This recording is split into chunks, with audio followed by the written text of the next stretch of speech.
Doctor Nageswara Reddy గారు ఉన్నారు. పద్మశ్రీ, పద్మభూషణ్, పద్మవిభూషణ్ ఈ గొప్ప పురస్కారాలతో పాటు గ్యాస్ట్రో ఎంటరాలజీ అనే సబ్జెక్ట్లో వరల్డ్లోనే చాలా ప్రతిష్టాత్మకమైన పురస్కారాలు అవార్డ్స్ కూడా వారు పొందారు. ఇటుపక్క ప్రభుత్వం నుంచి ఇచ్చే సివిలియన్ అవార్డ్స్తో పాటు ఆ రంగం గుర్తించిన అవార్డ్స్ కూడా చాలా అత్యంత విలువైనగా భావిస్తారు డాక్టర్స్. అవన్నీ పొందారు. వారిని అడిగి గ్యాస్ట్రో ఎంటరాలజీకి రిలేటెడ్గా చూసుకుంటూ మన కడుపు, జీర్ణాశయం, ఆరోగ్యం, ఆహారం, ఆనందం, సుఖం, లాంగివిటీ ఆఫ్ లైఫ్ స్ట్రాంగ్గా ఉండాలంటే ఏం చేయాలి, ఏం చేయకూడదు, ఇవన్నీ కూడా డాక్టర్ గారి ద్వారా మనం తెలుసుకునే ప్రయత్నం చేద్దాం. ₹1,00,00,000 జీతాన్ని కూడా ఇవ్వడానికి 10 ఏళ్ల క్రితం మీకు అవకాశం వచ్చినా కానీ అవన్నీ వదులుకొని, ఎందుకంటే మనం ఎందుకు గట్ హెల్త్ విషయంలో వెనకబడ్డాము.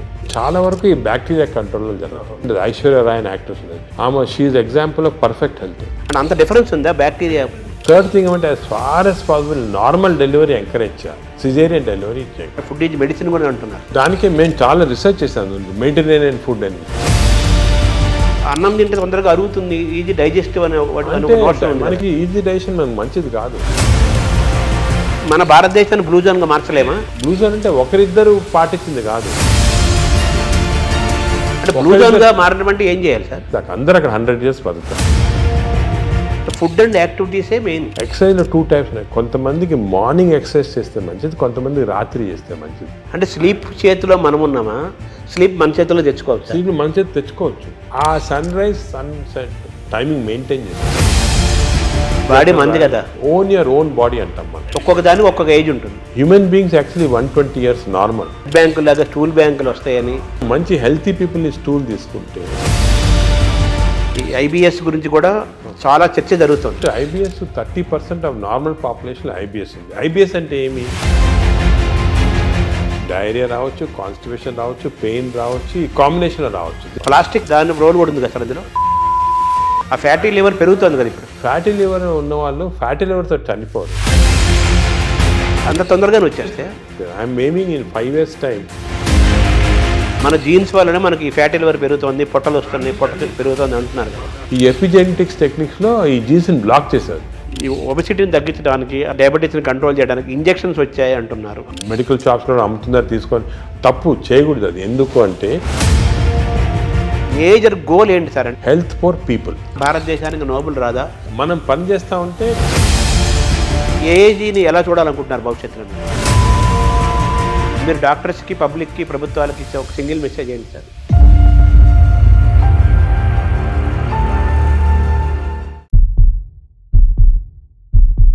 నమస్కారం.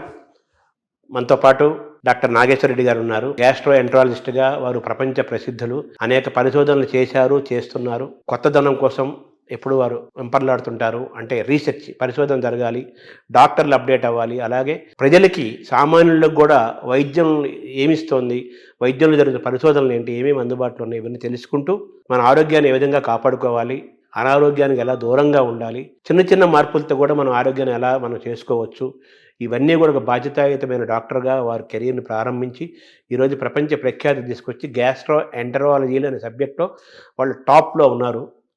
నాగేశ్వర రెడ్డి గారు పద్మశ్రీ, పద్మభూషణ్, పద్మవిభూషణ్ ఈ గొప్ప పురస్కారాలతో పాటు గ్యాస్ట్రో ఎంటరాలజీ అనే సబ్జెక్ట్లో వరల్డ్లోనే చాలా ప్రతిష్టాత్మకమైన పురస్కారాలు, అవార్డ్స్ కూడా వారు పొందారు. ఇటుపక్క ప్రభుత్వం నుంచి ఇచ్చే సివిలియన్ అవార్డ్స్తో పాటు ఆ రంగం గుర్తించిన అవార్డ్స్ కూడా చాలా అత్యంత విలువైనగా భావిస్తారు డాక్టర్స్. అవన్నీ పొందారు. వారిని అడిగి గ్యాస్ట్రో ఎంటరాలజీకి రిలేటెడ్గా చూసుకుంటూ మన కడుపు, జీర్ణాశయం, ఆరోగ్యం, ఆహారం, ఆనందం, సుఖం, అలాగే లాంగివిటీ ఆఫ్ లైఫ్ స్ట్రాంగ్గా ఉండాలంటే ఏం చేయాలి, ఏం చేయాలి, ఏం చేయకూడదు, ఇవన్నీ కూడా డాక్టర్ గారి ద్వారా మనం తెలుసుకునే ప్రయత్నం చేద్దాం. నమస్కారం. నమస్కారం శర్మ గారు. మామూలుగా మీరు ఆ వృత్తికి చాలా గొప్ప విలువని, గౌరవాన్ని తీసుకొచ్చారు. అదే అప్పుచ్చేవాడు, వైద్యుడు అని మామూలుగా మనం చిన్నప్పుడు చదువుకునేవాళ్ళం. సో ఆ వైద్యుడికి అంత స్థానం ఉంది. సరే, నెగిటివ్ పక్కన పెట్టేస్తే మీలాంటి వాళ్ళ వల్ల మళ్ళీ డాక్టర్లు ఇంత సర్వీస్ ఓరియంటెడ్గా ఉంటారు, ఇంత పబ్లిక్ ఇంట్రెస్ట్తో ఉంటారు, ఇన్ని రీసెర్చ్ చేస్తారు. ఆ వైద్యానికి, ఆ రంగానికి, అలాగే ఆ రాష్ట్రానికి, ఆ దేశానికి కూడా గొప్ప పేరు తీసుకొస్తారని మీలాంటి వాళ్ళ వల్ల మళ్ళీ ఆ వృత్తి యొక్క గౌరవాన్ని మీలాంటి వాళ్ళు కాపాడుతున్నారు. రీసెంట్గా పద్మవిభూషణ్ కూడా వచ్చింది. సో మీకు ముందుగా తెలుగు వారందరి తరపున మీకు అభినందనలు, పబ్లిక్ తరపున మీకు కృతజ్ఞతలు కూడా తెలియజేయాలి. సార్ ఇప్పుడు బాగా వినపడే మాట, అన్ని డాక్టర్లు, వాడు కార్డియాలజిస్ట్ అయినా, నెఫ్రాలజిస్ట్ అయినా, న్యూరాలజిస్ట్ అయినా లైఫ్ స్టైల్ మాట్లాడుతున్నారు. ఫస్ట్ లైఫ్ స్టైల్ అంటున్నారు, తర్వాత గట్ హెల్త్ అంటున్నారు. గట్ హెల్త్, మైక్రోబయాము, దీని గురించే మాట్లాడుతున్నారు కదా. ఏంటి సార్ ఈ గట్ హెల్త్? ఈ గట్ హెల్త్ మనం కాపాడుకోవాలంటే ఏం చేయాలి? మనం ఎందుకు గట్ హెల్త్ విషయంలో వెనకబడ్డాము? గట్ హెల్త్ అనేది మీరు ఈ మధ్యనే వింటున్నారు అన్నమాట టర్మ్, కానీ మా మెడికల్ టర్మినాలజీలో చాలా రోజులుగా ఉంది గట్ హెల్త్ అనేది. దీనికి ఇంపార్టెన్స్ ఎందుకు వచ్చిందంటే, మామూలుగా సాధారణంగా నాన్ డాక్టర్స్ కానీ ఈవెన్ డాక్టర్స్ ఏమనుకునే వాళ్ళు, హార్ట్ ఇంపార్టెంట్ చాలా. హార్ట్ అండ్ కార్డియాలజిస్ట్కి అప్పుడు ప్రతి వాళ్ళు కార్డియాలజిస్ట్ చూపించుకోవటం, హార్ట్ అటాక్ వస్తుంది, స్టెంట్స్ వేసుకోవటం, హార్ట్ సర్జరీ చేసుకోవటం. అదేవిధంగా బ్రెయిన్ ఇంపార్టెంట్. మెదడులో ఏం రాకూడదని దానికి కరెక్ట్గా మందులు తీసుకోవటం, మెదడుకి కొన్ని ఎక్సర్సైజ్ ఉన్నాయి అవి చేయటము. అదేవిధంగా కిడ్నీస్ కూడా చాలా ఇంపార్టెంట్, లివర్ ఇంపార్టెంట్ అని అందరు అనుకునేవాళ్ళు. కానీ ఇప్పుడు మనకి రీసెంట్గా చాలా రీసెర్చ్ జరిగింది. దీంట్లో ఏం తెలిసిందంటే, ఇవి అన్నిటికీ సెంట్రల్ కంట్రోల్ అని ఒకటి ఉంటుంది. సెంట్రల్ కంట్రోల్ బ్రెయిన్లో లేదు, హార్ట్లో లేదు, కానీ సెంట్రల్ కంట్రోల్ మన పేగుల్లో ఉంది. ఎందుకు అంటే, ఇప్పుడు మీరు న్యాచురల్ ఎవల్యూషన్ చేసి చూసారనుకోండి, ఈ ఎవల్యూషన్లో మామూలుగా చిన్న జంతువుల్లో కూడా మ్యాక్సిమం ఇంపార్టెన్స్ పేగులకి ఇచ్చారు. ఎవల్యూషన్ అంటే nature has given that importance. ఎందుకు అంటే, మనం నార్మల్గా ఆహారం తింటాము, ఆహారం నుంచి ఎనర్జీ వస్తుంది. ఈ ఎనర్జీ ప్రతి ఆర్గన్కి డిస్ట్రిబ్యూట్ అవుతుంది. హార్ట్కి ఎనర్జీ అవసరం, బ్రెయిన్కి ఎనర్జీ అవసరం, కిడ్నీ. ఈ ఎనర్జీ అనేది సెంట్రల్ మాట. ఈ ఎనర్జీ ఎందుకు వస్తుంది? మన ఆహారం తిన్న సరిగా డైజెస్ట్ అయితే ఎనర్జీ వస్తుంది. ఈ కాన్సెప్ట్ అనేది ఇప్పుడు మనకి తెలిసిపోయిన తర్వాత అసలు గట్లో ఇంత ఇంపార్టెన్స్ ఎందుకు ఉంది? మనకు గట్ అంటే ఆహార వాహిక, అదేవిధంగా జీర్ణాశయము, అదేవిధంగా చిన్న ప్రేగులు, పెద్ద ప్రేగులు, ఒక సిస్టమ్ ఉంది. ఈ సిస్టమ్ మనం తిన్న ఆహారం లోపలికి వెళ్ళిన తర్వాత, ఆహారం అనేది చాలా కాంప్లెక్స్. అంటే దాంట్లో ప్రోటీన్స్ ఉంటాయి, కార్బోహైడ్రేట్స్ ఉంటాయి, ఫ్యాట్స్, అన్నీ చాలా కాంప్లెక్స్, అన్నీ కలిపి ఆహారం తయారవుతుంది. ఈ ఆహారం లోపలికి వెళ్ళిన తర్వాత బాడీ ఏమంటే దీన్ని బ్రేక్ డౌన్ చేస్తుంది. అంటే ప్రోటీన్స్ని అమైనో యాసిడ్స్, అదేవిధంగా ఫ్యాట్స్ని చిన్న ట్రైగ్లిజరైడ్స్ అలాగా, అదేవిధంగా మనం తిన్న కార్బోహైడ్రేట్స్ని గ్లూకోజ్, ఫ్రక్టోజ్, సింపుల్ సబ్స్టెన్సెస్ లాగా, అంటే చాలా ఇంటెలిజెంట్గా మనకున్న ఎంజైమ్స్ బ్రేక్ డౌన్ చేసి ఇవన్నీ కూడా ఆహార లోపలికి మన బ్లడ్ వెజల్స్లోకి అబ్జర్వ్ అయిపోయి న్యూట్రిషన్ అనేది వస్తుంది బాడీ. అంటే ఇట్స్ వెరీ కాంప్లెక్స్ సబ్జెక్ట్. దీని గురించి చాలా వరకు రీసెంట్గానే బాగా క్లియర్గా అర్థమైపోయింది మనకి. ఎందుకంటే సరే ఆహారం తింటాము, ఎనర్జీ వస్తుంది అంటారు కదా, ఇదే కాకుండా ఈ మన హోల్ ఇంటెస్టైనల్ సిస్టమ్స్లో చిన్న న్యూరాన్స్, అంటే మన బ్రెయిన్లో ఉంటాయి న్యూరాన్స్ అంటాం కండి, మన ఇంటెస్టైన్స్లో 100 మిలియన్ న్యూరాన్స్. అంటే మనం అనుకునేది ఇంటెస్టైన్స్ మామూలుగా ఏదో పేగులు డైజెషన్ ఉన్నా, కానీ దాని ఇంటెలిజెన్స్ మాట. అంటే 100 మిలియన్ న్యూరాన్స్ ఉన్నాయంటే ఎంత ఇంటెలిజెన్స్ ఉంటుంది. ప్రతి న్యూరాను అంటే మన పేగులు కూడా ఆలోచిస్తుంటాయి, ఇది మంచి ఆహారమా చెడ్డ ఆహారం, ఈ ఆలోచనని దాంట్లో ఉన్నాయి. అదే కాకుండా ఇంకొక ఇంట్రెస్టింగ్, మన పేగుల్లో హార్మోన్స్ ప్రొడ్యూస్ చేస్తాయి. Neuro endocrine tumours, neuro endocrine cells మనకి బాడీలో అంతా హార్మోన్స్, అంటే థైరాయిడ్ ఉంది, అదేవిధంగా ప్యాన్క్రియాస్లో ఇన్సులిన్ వస్తుంది, పారాథైరాయిడ్ ఉంది. ఇవన్నీ కూడా హార్మోన్స్ డిఫరెంట్ బాడీ సిస్టమ్స్లో ఉన్నాయి. కానీ మన ప్రేగుల్లో అన్ని బాడీలో ఉన్న హార్మోన్స్లో ఉన్న సెల్స్ కన్నా కూడా ఎక్కువ సెల్స్ ఇంటెస్టైన్స్లో ఉన్నాయి. అంటే ప్రేగుల్లో నరాలు ఉన్నాయి, అదేవిధంగా హార్మోన్స్ ఉన్నాయి. ఇవన్నీ కోఆర్డినేటెడ్ మెకానిజంగా పనిచేస్తాయి.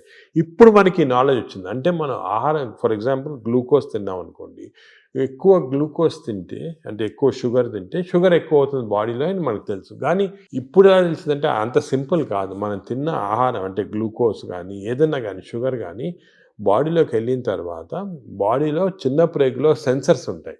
ఇది గ్లూకోజ్ని లోపల తీసుకుంటామా వద్దా, తీసుకుంటే బాడీకి ఏ పార్ట్కి పంపిస్తాము, అంటే నరాలు, హార్మోన్స్ అన్నీ కోఆర్డినేట్, చాలా ఎలక్ట్రికల్ సిస్టమ్లా కోఆర్డినేషన్ జరిగి ఇంటెలిజెన్స్ సిస్టమ్ అంటాం దాన్ని. ఆ ఇంటెలిజెన్స్ సిస్టమ్ తోటి ఆ బాడీలో ఎంత అబ్జర్వ్ కావాలా, ఎక్కడెక్కడికి వెళ్ళాలి, అవన్నీ కూడా డిసైడ్ చేస్తుంది బాడీ. దిస్ ఈజ్ మన ఆర్టిఫిషియల్ ఇంటెలిజెన్స్ కన్నా ఈ ఇంటెలిజెన్స్ ఎక్కువ బాడీలో. ఇన్ని రోజులు తెలియలేదు, ఇప్పుడు తెలుస్తుంది మనకి. సో హార్మోన్స్, నరాలు. అదేవిధంగా థర్డ్ కాంపోనెంట్ ఇప్పుడు వచ్చింది. థర్డ్ కాంపోనెంట్ ఏమంటే, మనం ఏమనుకున్నాము అంటే మనం తిన్న ఆహారం ప్రకారము మన బాడీ సిస్టమ్ ప్రకారం జరుగుతున్నాయి, కానీ అవన్నీ కరెక్ట్ కాదు. ఇప్పుడు మనకేం తెలిసిందంటే మన ప్రేగుల్లో, అంటే ఎస్పెషల్లీ చిన్న ప్రేగుల్లో, పెద్ద ప్రేగుల్లో బ్యాక్టీరియా, వైరస్, ఫంగై 3 ఉంటాయి అన్నమాట. బ్యాక్టీరియా ఇవేమంటే దిస్ ఆర్ కాల్డ్ మైక్రోబయం. ఈ మైక్రోబయం అనేది మనకున్న సెల్స్ కన్నా, బాడీలో సెల్స్ కన్నా ఈ మైక్రోబయం సెల్స్ ఎక్కువ. అంటే బ్యాక్టీరియా ఎక్కువ, వైరస్ ఎక్కువ, ఫంగై ఎక్కువ. ఇవి జీన్స్, దీంట్లో జీన్స్ మనం లెక్క పెట్టగలిగితే ఈ జీన్స్ దీంట్లో 2 మిలియన్ జీన్స్ ఉన్నాయి. మన బాడీలో 20,000 జీన్స్ ఉన్నాయి. అంటే మనకి we're completely controlled by this microbiome bacteria.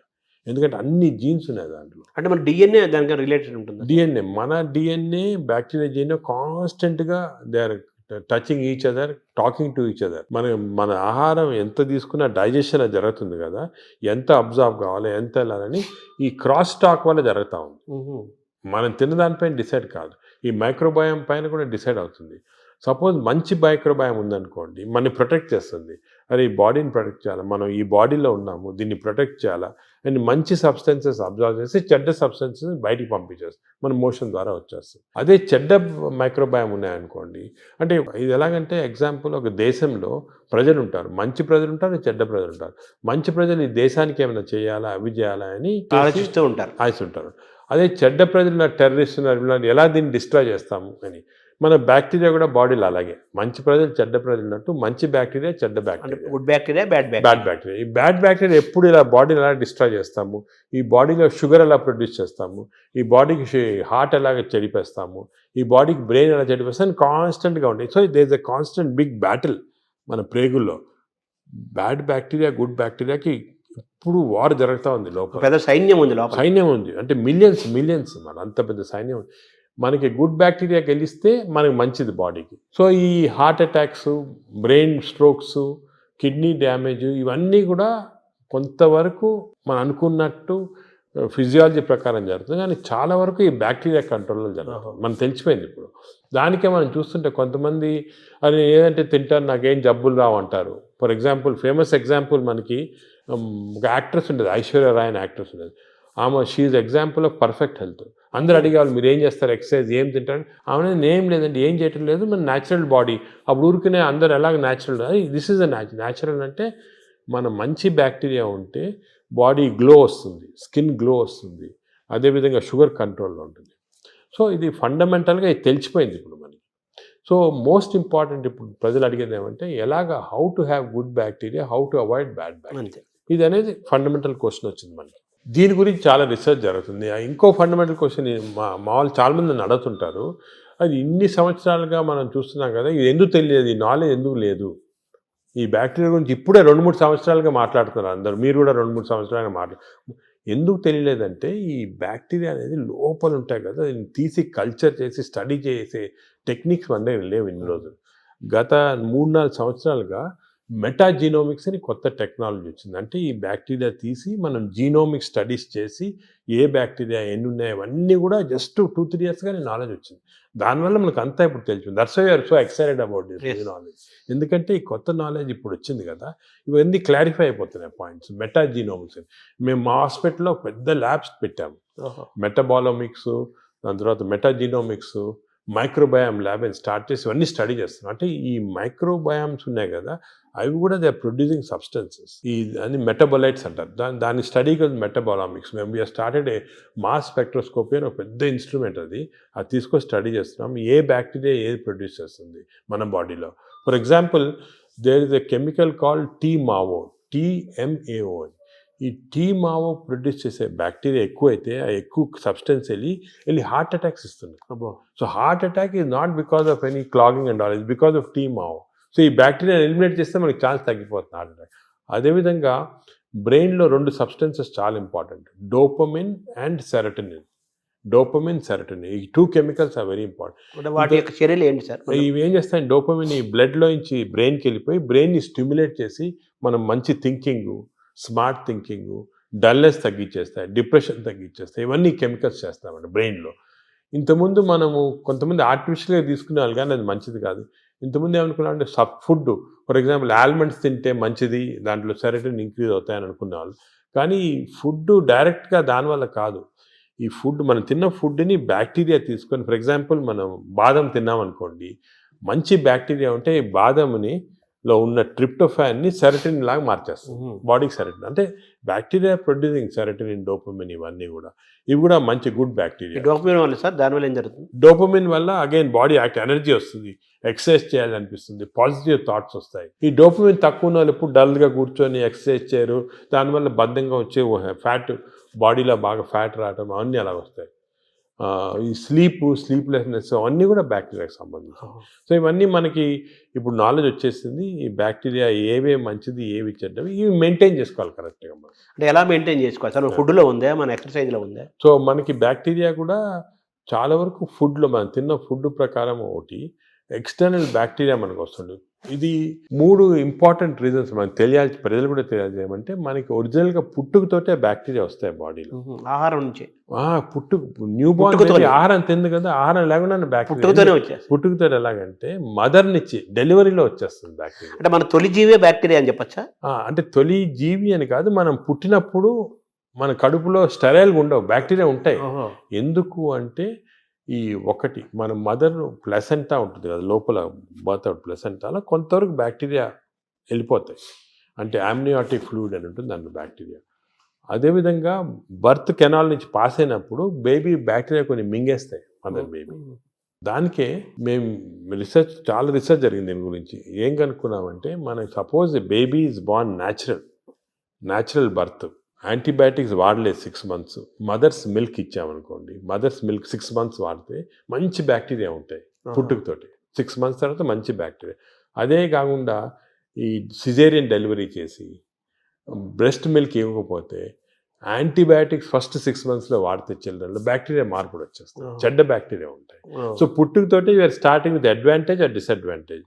Advantage or disadvantage పాపం మా బేబీ డిసైడ్ చేయదు, మదరు, పేరెంట్స్, డాక్టర్ వాళ్ళు డిసైడ్ చేస్తారు. అంటే ప్రెగ్నెన్సీ దశలోనే ప్రీ ప్రెగ్నెన్సీ దశ నుంచే చూడాలంటారా? అంటే ప్రీ అంటే మనకి యాంటీబయాటిక్స్ మదర్ కూడా వాడకూడదు, ఎంత తక్కువ వాడితే అంత మంచిది.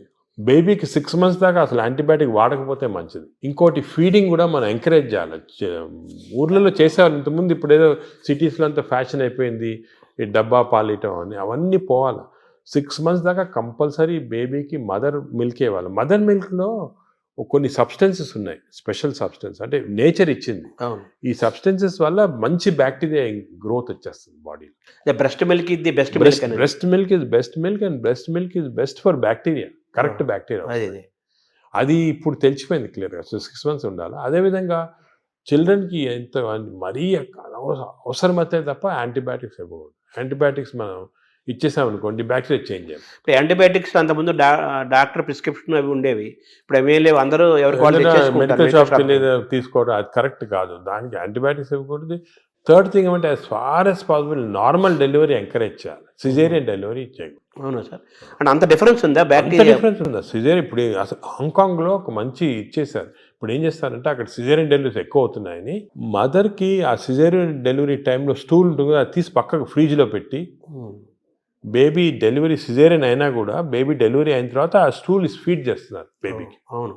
సో అట్లీస్ట్ కొంతవరకు నార్మల్ బ్యాక్టీరియా రావడానికి అంత ఇంపార్టెన్స్ ఉంది. సో ఇప్పుడున్న వాతావరణంలో మీరు చెప్పినట్టుగా, అంటే మనిషి పుట్టినప్పుడు నుంచే, పుట్టబోయే ముందు దశ నుంచే వెళ్ళిపోయేంత వరకు బ్యాక్టీరియా మేనేజ్మెంట్. అప్పుడే ఎందుకు చెప్తున్నా అంటే ఇంపార్టెంట్. అందరూ ఏమంటారు తర్వాత చూసుకుంటాం, మనం పెద్ద అది కాదు, పుట్టినప్పటి నుంచి స్టార్ట్ అవుతుంది బ్యాక్టీరియా మేనేజ్. పుట్టినప్పుడే ఈ 3 precautions follow: normal delivery, breast feeding, అదేవిధంగా నో యాంటీబయాటిక్స్ చిల్డ్రన్లో 6 months దాకా. చాలా స్ట్రిక్ట్గా ఫాలో అయ్యామనుకోండి, వీ స్టార్ట్ విత్ అడ్వాంటేజ్. ఇప్పుడు మనం ఆల్రెడీ దాటేసాం, ఇప్పుడు న్యూ బేబీస్ ఓకే. ఇప్పుడు దాటిన తర్వాత కొన్ని మార్పులు. అప్పుడు నెక్స్ట్ ఏమంటే, నెక్స్ట్ ఎలాగా డెవలప్ చేయాలని, ఫస్ట్ ఫుడ్ చిల్డ్రన్ నుంచి స్టార్ట్ అవుతుంది.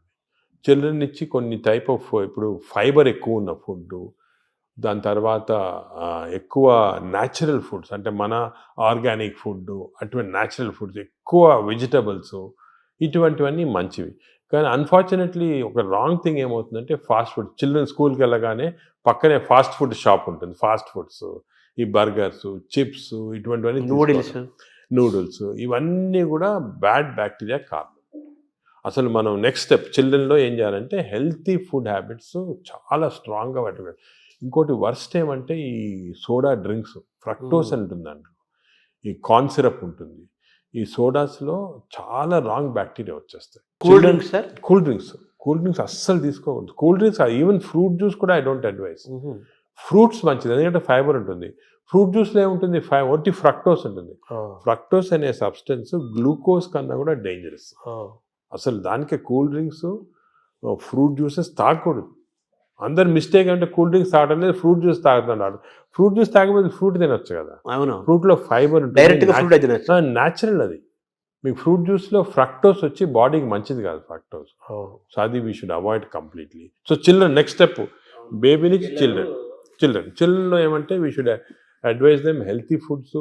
ఈ మిడ్ డే మీల్స్ కూడా స్కూల్లో పెడతారు, అవి కూడా ఒకటేమంటే ఈ ఫాస్ట్ ఫుడ్స్ అవాయిడ్ చేయాలి. Second, hygiene important. ఇప్పుడు ఏమంటే ఈ మిడ్ డే మీల్స్ కుకింగ్లో మనం చూస్తుంటాం, చాలా బ్యాడ్ హైజీన్ వల్ల బ్యాడ్ బ్యాక్టీరియా వస్తుంది. అది కూడా కొంచెం కంట్రోల్ చేయాలి.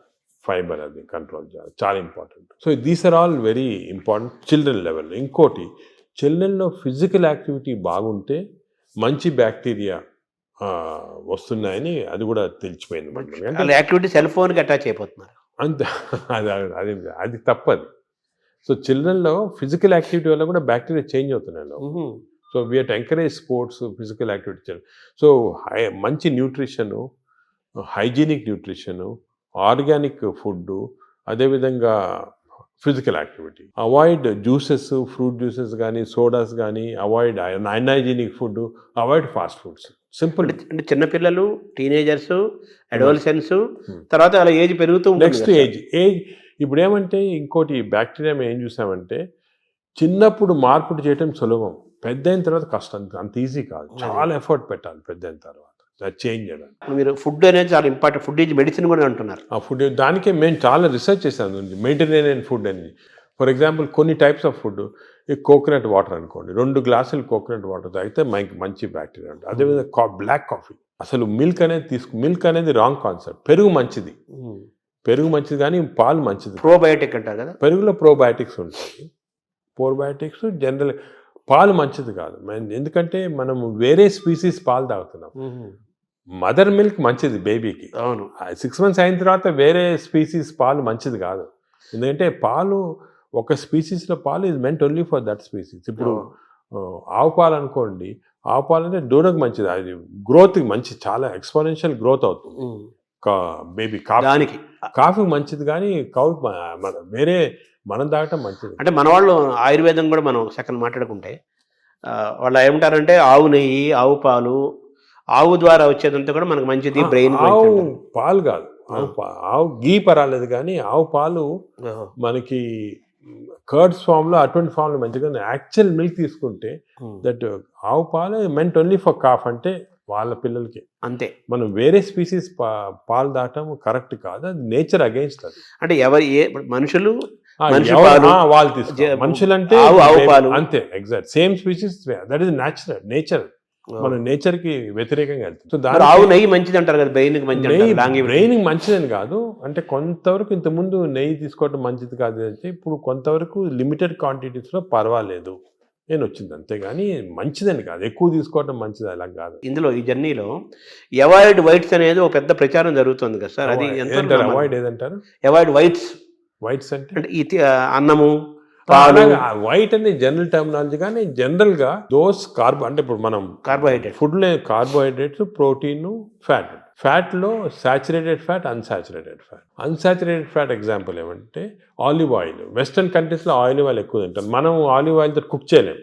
ఆలివ్ ఆయిల్ కుక్ చేస్తే అది చెడిపోతుంది. దానికి రైస్ బ్రాన్ ఆయిల్ అని ఉంది.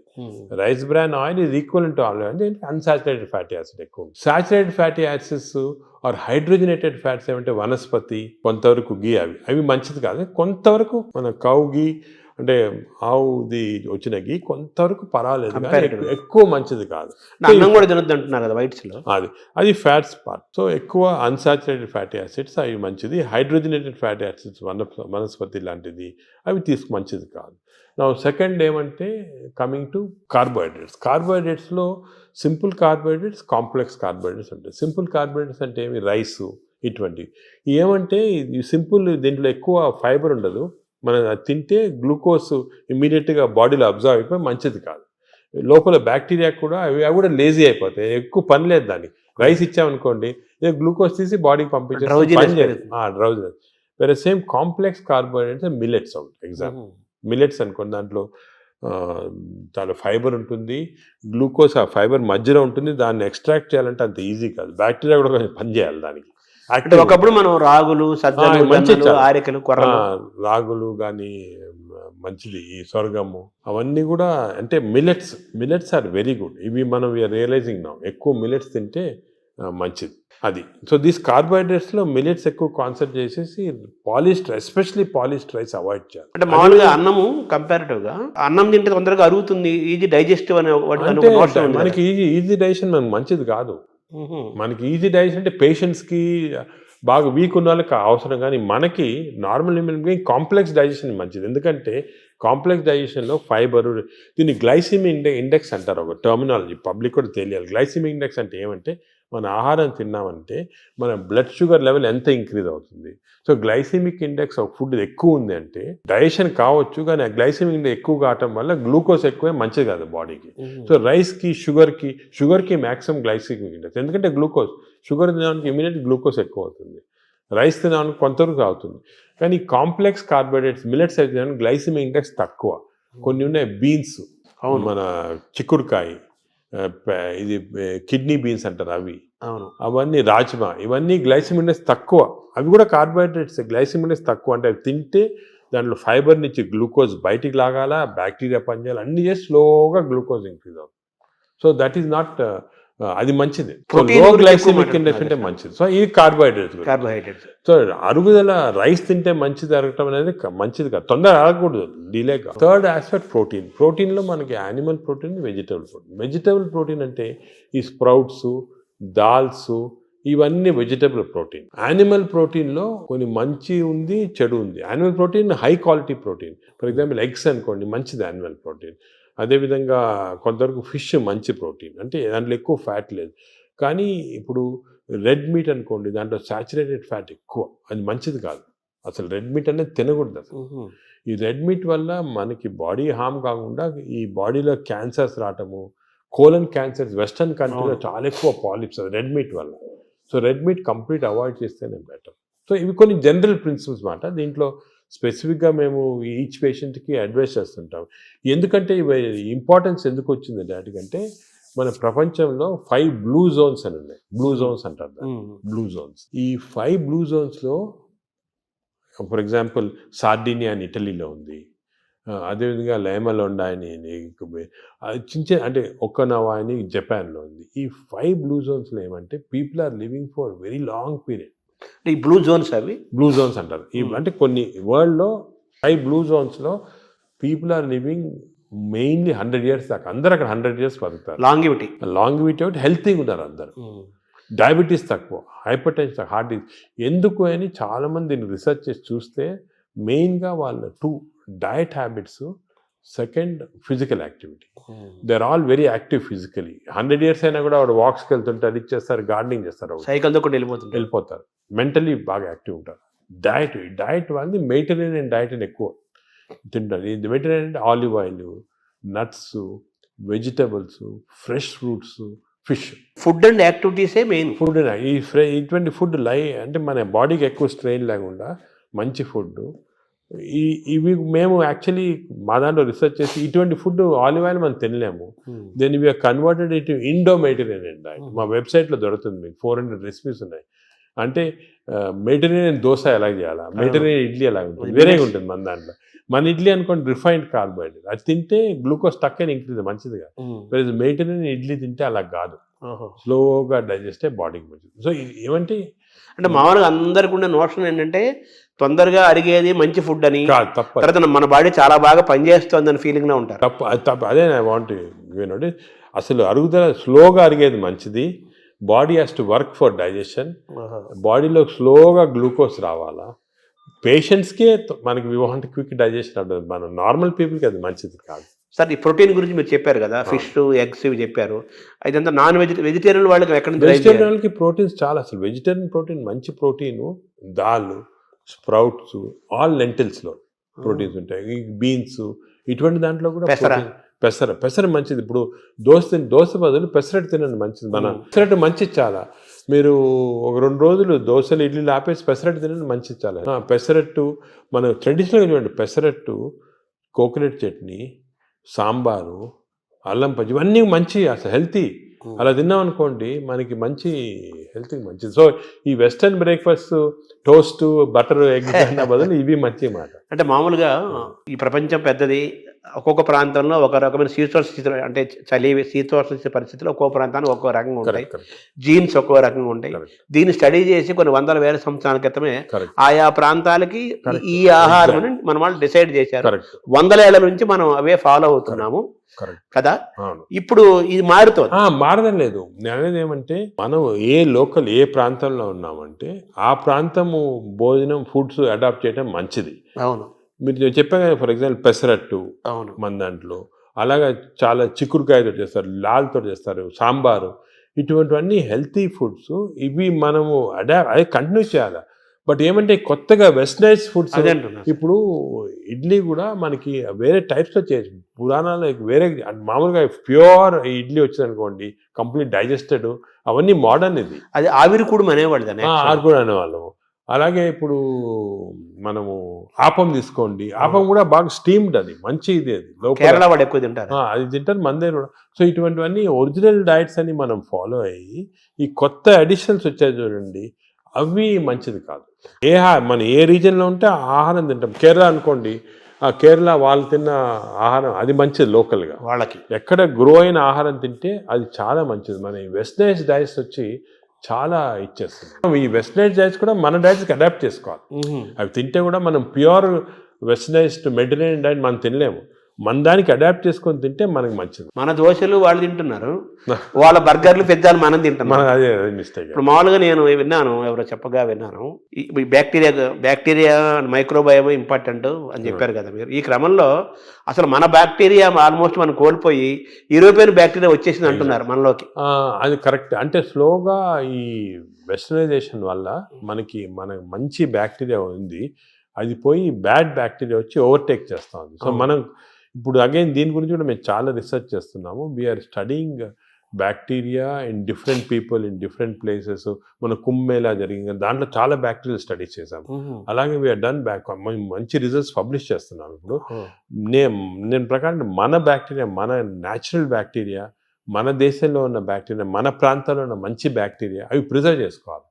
అవి చేయడానికి కొన్ని టెక్నిక్స్, కొన్ని మెథడ్స్ అవి ఉన్నాయి. అవి మేము ఇప్పుడు ఇంకోటి ఏం చేస్తున్నామంటే రీసెర్చ్, ఈ ఎక్స్టెన్సివ్ బ్యాక్టీరియా రీసెర్చ్ చేసిన తర్వాత ఏవి మంచి బ్యాక్టీరియా, ఏ చెడ్డి బ్యాక్టీరియా అని కనుక్కున్న తర్వాత ఈ బ్యాక్టీరియా అనేది మన స్టూల్స్లో ఉంటాయి, కష్టం వేయటం, థెరపీలు ఇవ్వడం. So we're desiccating it and producing what is called capsules. అంటే ట్యాబ్లెట్స్, మన ఈ మామూలుగా యాంటీబయాటిక్స్ ఇటువంటి ట్యాబ్లెట్స్ బదులు ఈ డెసికేటెడ్ స్టూల్ క్యాప్సూల్సే ట్యాబ్లెట్స్ లాగా ఇస్తున్నాం. భవిష్యత్తు అదే అంటున్నారు, ఫ్యూచర్ అదే దానికి. తర్వాత సార్ మార్నింగ్ మన తెలుగు వాళ్ళం కాబట్టి మన ప్రాంతం మాట్లాడుకున్నాం. ఇప్పుడు మీ టాపిక్ అంతా లోకల్గా ఏ ఆహారం అవైలబుల్గా ఉందో 100 ఏళ్ల నుంచి అది తినండి.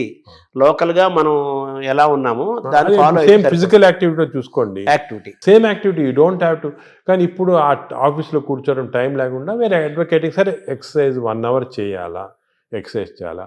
ఈ ఎక్సర్సైజ్ కూడా ఇంపార్టెన్స్ ఏమంటే అందరు నేను 1 అవర్ చేస్తున్నా సార్ టైర్డ్ అయిపోతున్నామని అంటుంటారు. ఎక్సర్సైజ్లో 2 టైప్స్ ఉన్నాయి. కొంతమందికి మార్నింగ్ ఎక్సర్సైజ్ చేస్తే మంచిది, కొంతమందికి రాత్రి చేస్తే మంచిది. ఇప్పుడు నేను ఫర్ ఎగ్జాంపుల్ నేను నైట్ చేస్తేనే నాకు ఫ్రెష్గా ఉంటుంది. మార్నింగ్ అది ఎలాగంటే బాడీలో లాక్టేట్స్ అని ఉంటాయి. లాక్టేట్ మెజర్మెంట్ చేసి మనం కనుక్కోవచ్చు. లాక్టేట్స్ ఎక్కువ అయిపోయాయి అనుకోండి, అప్పుడు నైట్ చేస్తే బెటర్. అది మరి ఎక్కువ సంకేతం తెలుస్తుందా? తెలిసిపోతుంది కదా మనకి. ఇప్పుడు బాడీలో ఎక్సర్సైజ్ చేస్తే, అది సింపుల్గా చెప్పాలంటే, సపోజ్ ఎక్సర్సైజ్ చేసామనుకోండి, ఎక్సర్సైజ్ చేసిన తర్వాత మార్నింగ్ ఎక్సర్సైజ్ చేసిన తర్వాత ఫ్రెష్గా ఉండదు, చాలా టైర్డ్ అయిపోయాం అనుకోండి, that means your exercise should be done in the evening. చేసిన తర్వాత ఫ్రెష్గా ఉన్నాం అనుకోండి, you should do in the morning. But సింపుల్గా అది కెమికల్గా కూడా మనం టెస్ట్ చేయొచ్చు. బాడీలో లాక్టేట్స్ తీసుకొని, ఎప్పుడు లాక్టేట్ లెవెల్ చాలా ఎక్కువ అయిపోయింది, ఫర్ ఎగ్జాంపుల్ నాకు పర్సనల్గా చెప్తున్నా కదా, నేను ఐ ఎక్సర్సైజ్ ఎవ్రీడే 1.5 hours చేస్తాను విగరస్ ఎక్సర్సైజ్. కానీ ఆ ఎక్సర్సైజ్ మార్నింగ్ చేశాను అనుకోండి, I feel dull whole day. అదే నైట్ చేశాను అనుకోండి బాగా ఫ్రెష్ ఉంటుంది నాకు. అది నేను నా లాక్టేజ్ మెజర్మెంట్ చేసి చూసుకున్నాను. అంటే మీరంటే డాక్టర్ కాబట్టి సైంటిఫిక్ గా ఎవరికైనా తెలుసుకుంటారు. మామూలు పల్లెటూరు మామూలు వాళ్ళు ఎలా మీరు కూడా ఏం లేదు, ఇప్పుడు ఎక్సర్సైజ్ చేసి మీ బ్లడ్ శాంపుల్ లాక్టేట్ లెవెల్ పంపించారనుకోండి, లాక్టేట్ లెవెల్ మరీ ఎక్కువ ఉంటే మీరు నైట్ చేసుకోవటం బెటర్. అంటే మనం బాడీ సంకేతం ఇస్తుంది కదా మైండ్ లో కూడా తెలిసిపోతుంది మనకి ఏది ఎక్సర్సైజ్. మీకు కూడా మార్నింగ్ వాక్ చేశారనుకోండి, కానీ ఇంకోటి ఏమంటే ఎక్సర్సైజ్లో ఏదో లీజర్లీ ఫ్రెండ్స్ మాట్లాడుకుంటా కాఫీ తాక్కుంటా ఏదో స్మోక్ చేసుకుంటా వాకింగ్ అది విగ్రెస్గా మినిమం పర్ అవర్ 6 kilometers నడవాలి. Minimum 6 is minimum. అంటే ఐడియల్ 5 kilometers అంటారు కాదు, 6. అదే సెకండ్. అదేవిధంగా ఈ ఎక్సర్సైజే కాకుండా మజిల్స్ చాలా ఇంపార్టెంట్. మనకి ఏం తెలిసిందంటే మన మెటబాలిజము బాడీ నుంచి మజిల్స్ తెప్పిస్తే మంచిది బాడీకి. సో చిన్న చిన్న మజిల్ ఎక్సర్సైజెస్, హ్యాండ్ ఎక్సర్సైజెస్, ఈ కోర్ ఎక్సర్సైజ్ అంటాం, అంటే బాడీలో ఉన్న అబ్డామిన్ మజిల్స్ కోర్, ఈ కోర్ ఎక్సర్సైజ్ ఇవన్నీ చేసి మన బాడీలో muscle strength plus aerobics. Aerobic strength అంటే అలాగా వీ కెన్ డూ ఈ వాకింగ్, సైక్లింగ్, స్విమ్మింగ్, ఇవన్నీ ఏరోబిక్ ఎక్సర్సైజ్. ఈ రెండు ఈక్వల్ కాంపనెంట్ చేయాలి. మామూలు చాలా మంది ఉట్టి వాక్ చేసి వదిలేస్తారు, అది లీజర్లీ వాక్. రోజు పొద్దున ఒక 2-3 kilometers ఫ్రెండ్స్ వచ్చి బాగా బ్రేక్ఫాస్ట్ తిని హ్యాపీ కరెక్ట్ కాదు, తెలియదు అది. అదొకటి.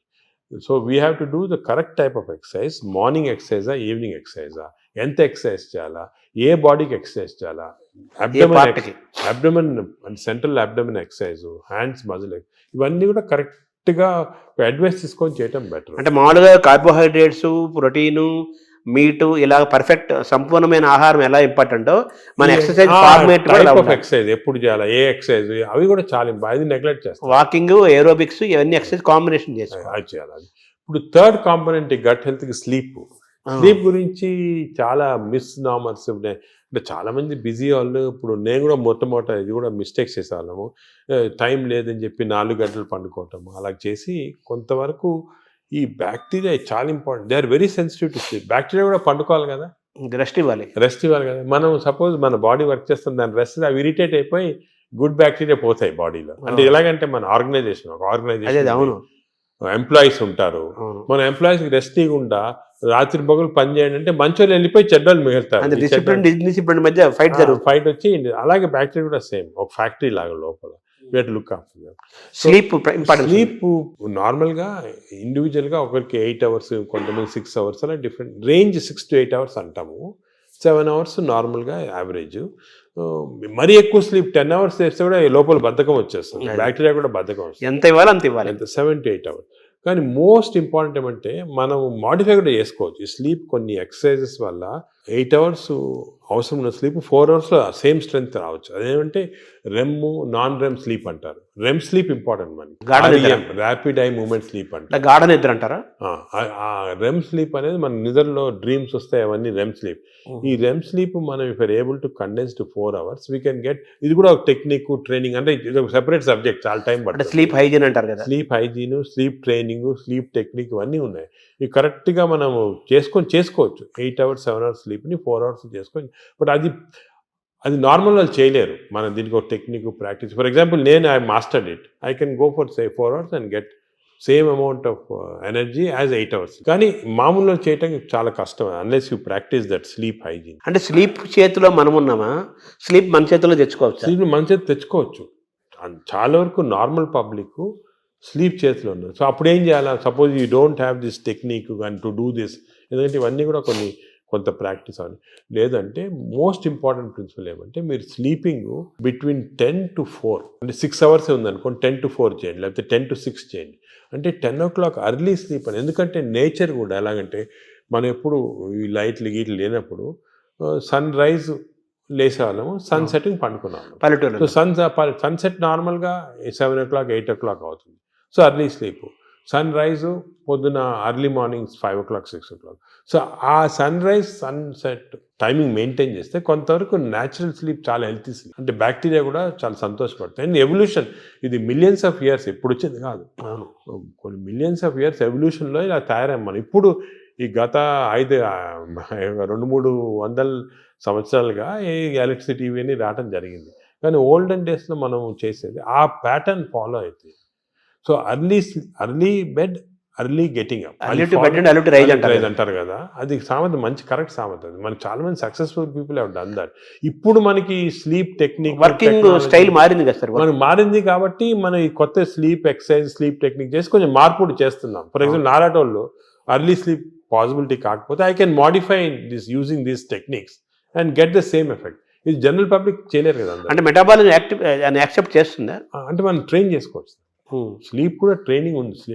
అంటే మన ఎక్సర్సైజ్ ట్రైనింగ్, ఈటింగ్ ట్రైనింగ్ లాగా స్లీప్ లో కూడా ట్రైనింగ్ ఉంది. అంటే మన మైండ్ ట్రైనింగ్ ట్రైనింగ్ అది ఉంది, కానీ అది జనరల్ పబ్లిక్ చేయడం కష్టం. కానీ జనరల్ పబ్లిక్ దానికి మేము అడ్వైస్ చేస్తామంటే స్లీప్ అర్లీ, గెటప్ అర్లీ, ఆ టెక్నిక్ మరి. అప్పుడు దానికి అదేవిధంగా ఈటింగ్ కూడా దానికే మేము ఇప్పుడు చాలా దీంట్లో కూడా చాలా అర్లీగా మీ లాస్ట్ డిన్నర్ 7 o'clock తర్వాత తినకూడదు.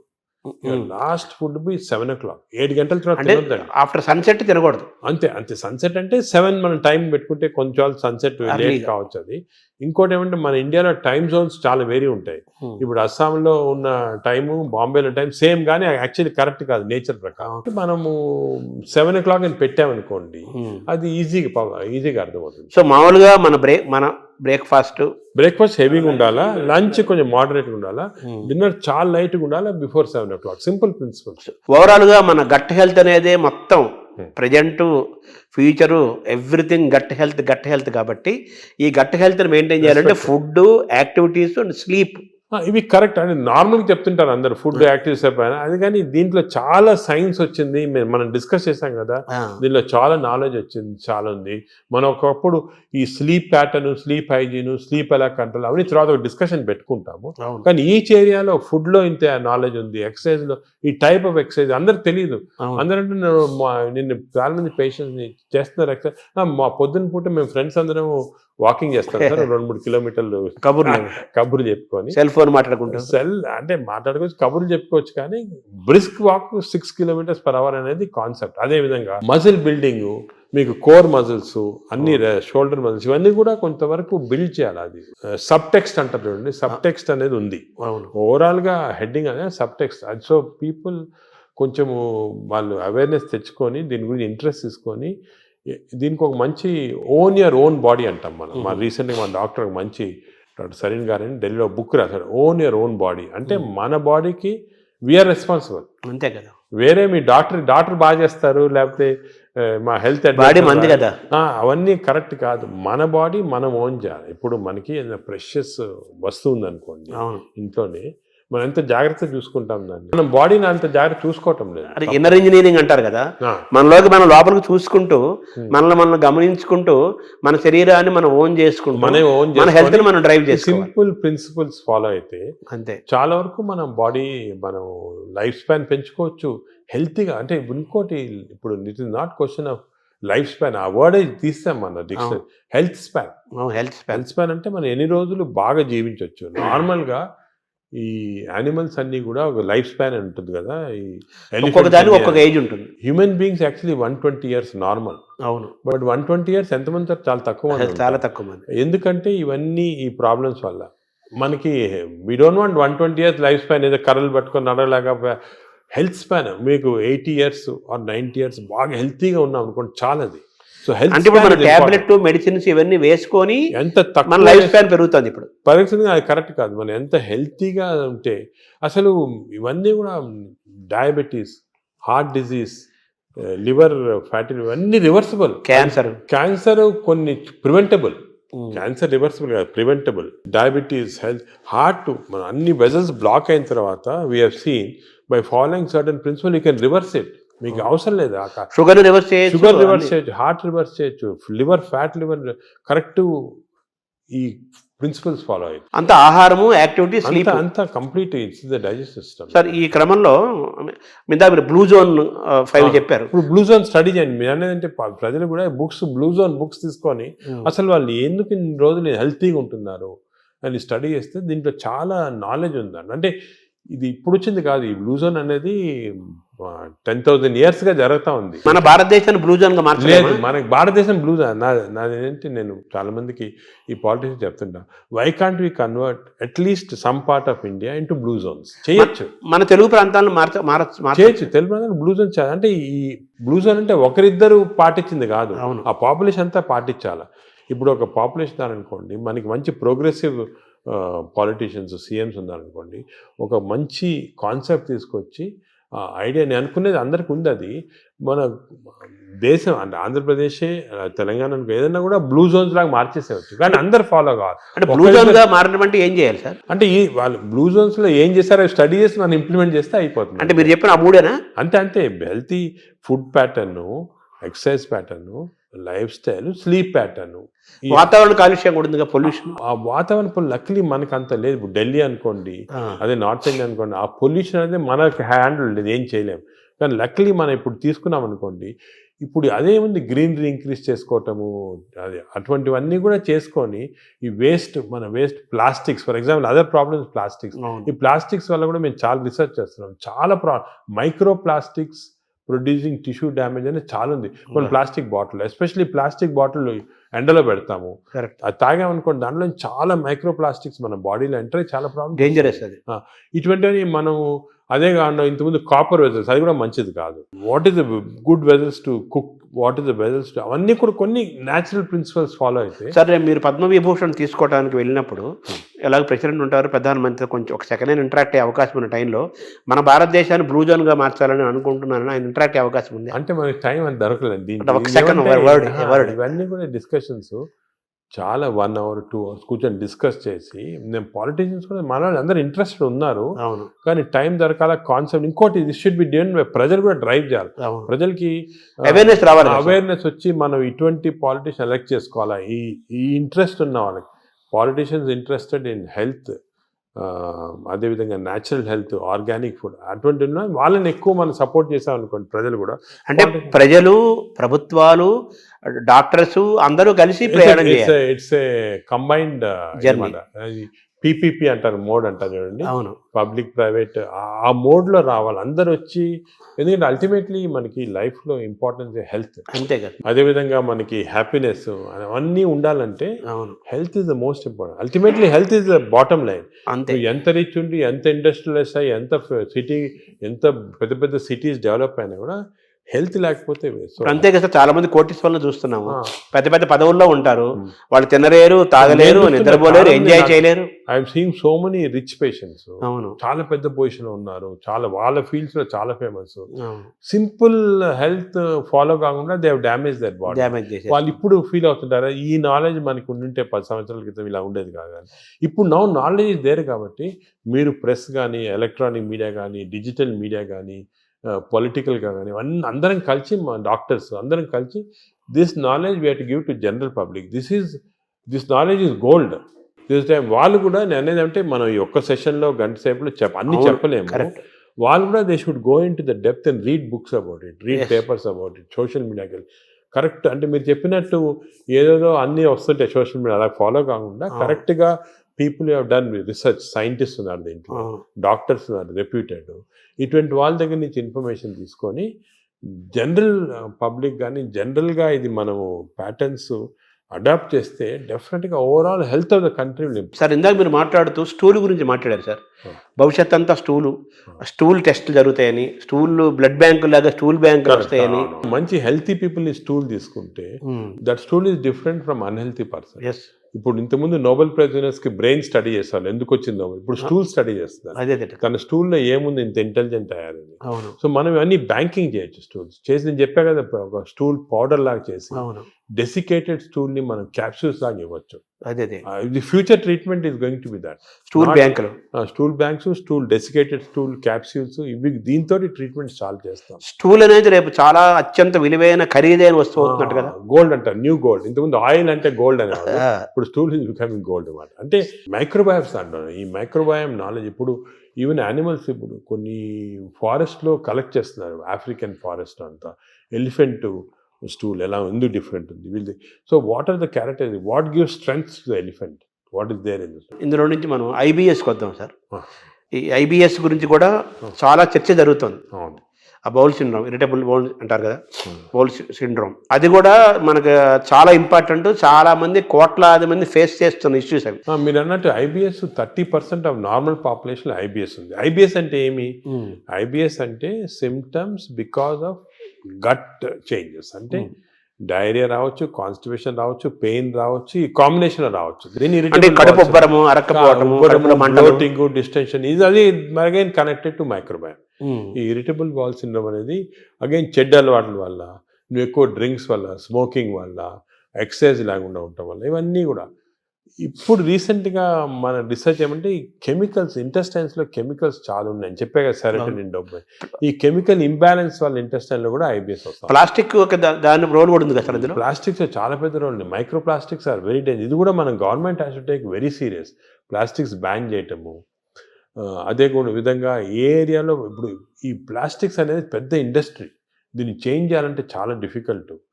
మనం ఫర్ ఎగ్జాంపుల్ ఈ ఫిష్లో చూసాం కదా, మేము కొన్ని ఫిషింగ్స్, ఈ కోస్టల్ ఏరియాస్ ఫిష్లో చాలా ప్లాస్టిక్స్ వాళ్ళు తినేస్తున్నారు. ప్లాస్టిక్స్ అంటే సీలో కానీ రివర్లో కానీ మనలో వేస్తారు. అవి తిని even not drinking plastics, even eating plastics containing food ఇండైరెక్ట్గా, మీటు, ఫిష్, దాంట్లో కూడా మిల్క్లో వెళ్ళిపోతున్నారు plastic. So good cholesterol, bad cholesterol అంటారు కదా సార్. అవునవును. మామూలుగా మీరు ఇందా చెప్పారు గుడ్ బ్యాక్టీరియా, బ్యాడ్ బ్యాక్టీరియా. ఈ గుడ్ కొలెస్ట్రాల్ని పెంచుకోవటం, బ్యాడ్ కొలెస్ట్రాల్ని పోగొట్టుకోవటం కూడా మనకి ఈ బ్యాక్టీరియా దీనికి మైక్రోబయామ్ లింక్ అయి ఉంటుంది. లింక్ ఉంది. ఎందుకంటే ఇప్పుడు గుడ్ కొలెస్ట్రాల్ అంటే ఏమి అగే ఇది కూడా పోలీస్ మ్యాన్ లాగా. కొలెస్ట్రాల్ బాడీలో రొటేట్ అవుతుంది కదా, ఆల్ ద ఎల్డిఎల్ కొలెస్ట్రాల్ అంటాం. These are all bad people, terrorist, వీళ్ళందరూ they are bad people. HDL cholesterol అనేది పోలీస్ పీపుల్. ఈ హెచ్డిఎల్ కొలెస్ట్రాల్ కాన్స్టెంట్లీ బాడీలో తిరుగుతూ ఉంటుంది. ఎక్కడెక్కడ ఈ బ్యాడ్ కొలెస్ట్రాల్, బ్యాడ్ పీపుల్ ఉంటే తీసేస్తూ ఉంటుంది మనం. సో హెచ్డిఎల్ కొలెస్ట్రాల్ ఎక్కువ చేసుకోవాలి మనం, అంటే గుడ్ కాప్స్ని ఎక్కువ చేసుకోవాలి, గుడ్ పోలీస్ వాళ్ళని ఎక్కువ చేసుకోవాలి. అది ఫుడ్ హ్యాబిట్స్, ఎక్సర్సైజ్, కొన్ని పర్టికులర్ టైప్స్ ఆఫ్ ఫుడ్లో కూడా హెచ్డిఎల్ కొలెస్ట్రాల్ ఇంక్రీజ్ అవుతుంది. ఇవి చేసి అవి హెచ్డిఎల్ కొలెస్ట్రాల్ నార్మల్గా 40 లిమిట్, 40 కన్నా తక్కువ ఉంటే మంచిది కాదు. మీరు బ్లడ్ ల్యాబ్లో చెక్ చేసుకోవచ్చు. మీ హెచ్డిఎల్ కొలెస్ట్రాల్ 40 కన్నా తక్కువ ఉంటే మంచిది కాదు, అది ఇంక్రీజ్ చేయాలి. అబోవ్ 60 ఉంటే మంచిది, అంటే ఎక్కువ పోలీస్ వాళ్ళు ఉన్నారు మీ బాడీలో. ఈ ఎల్డిఎల్ కొలెస్ట్రాల్ 100 కన్నా ఎక్కువ ఉండకూడదు, మంచిది కాదు. 100 కన్నా తక్కువ ఉంటే 70, ఇప్పుడు మేము న్యూ లిమిట్ 70 పెట్టాము. ఎల్డిఎల్ కొలెస్ట్రాల్ 70 కన్నా తక్కువ ఉండి హెచ్డిఎల్ కొలెస్ట్రాల్ 60 కన్నా ఎక్కువ ఉంటే అంటే మంచి కాప్స్ ఉన్నాయి బాడీలో, ఈ టెర్రరిస్ట్ని, థీవ్స్ అని తీసేస్తున్నాయి అన్నమాట. సో అది ఏం చేయాలి, 60 HDL, less than 100 or less than 70 LDL cholesterol. Sir ఈ క్రమంలో మీరు బాగా అవేర్నెస్ తీసుకొచ్చిన టాపిక్స్లో ఫ్యాటీ లివర్ ఒకటి తీసుకొస్తున్నారు కదా సార్.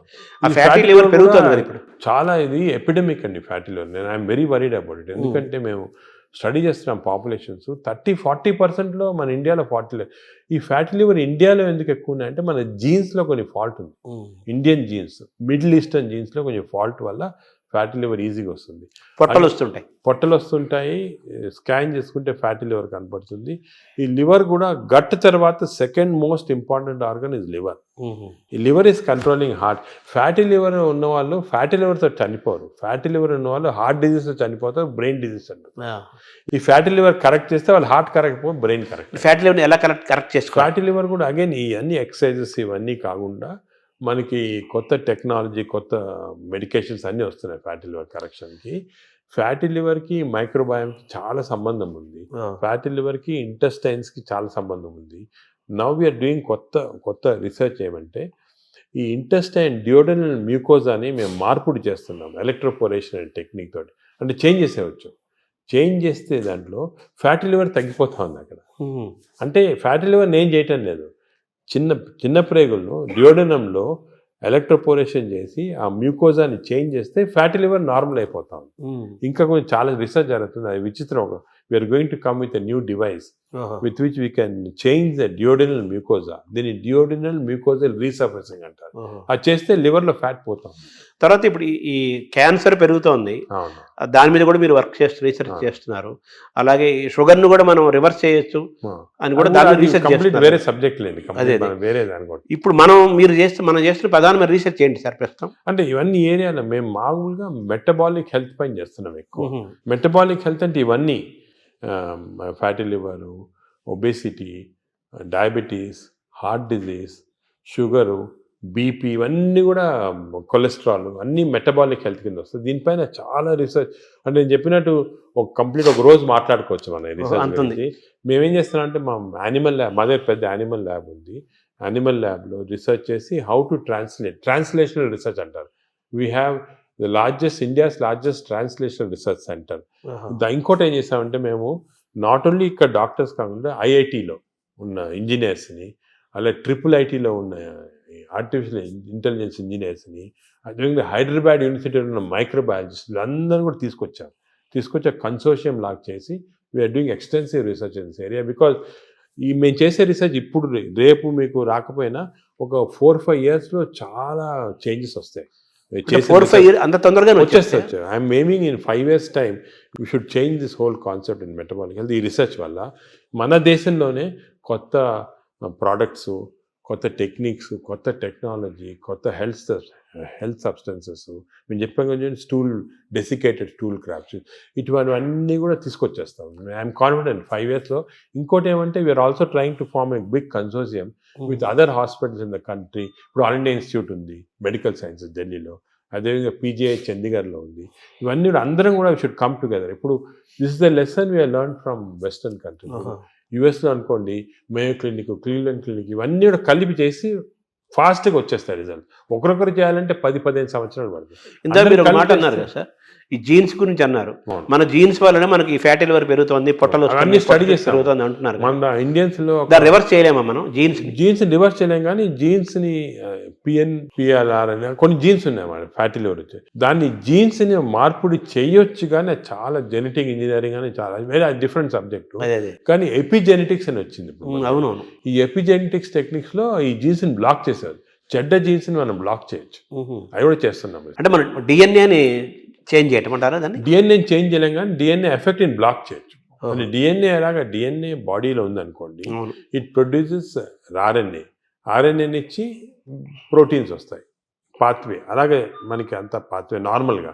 సో మనం చెడ్డు డిఎన్ఏ ఉన్నా కూడా అది చెడ్డ RNA కాకుండా బ్లాక్ చేయొచ్చు. సార్, ఈ క్రమంలో ఈ బ్యాక్టీరియా మేనేజ్మెంట్ లో మనకు యోగా, సూర్య నమస్కారాలు, ధ్యానము, స్పిరిచువల్ థింకింగ్, కళలు ఇవన్నీ ఉన్నాయి కదా. అంటే స్పిరిచువల్ థింకింగ్ అంటే మెడిటేషన్ టైప్, బ్రెయిన్ అంటే management of brain management, various meditation అటువంటి చేయొచ్చు.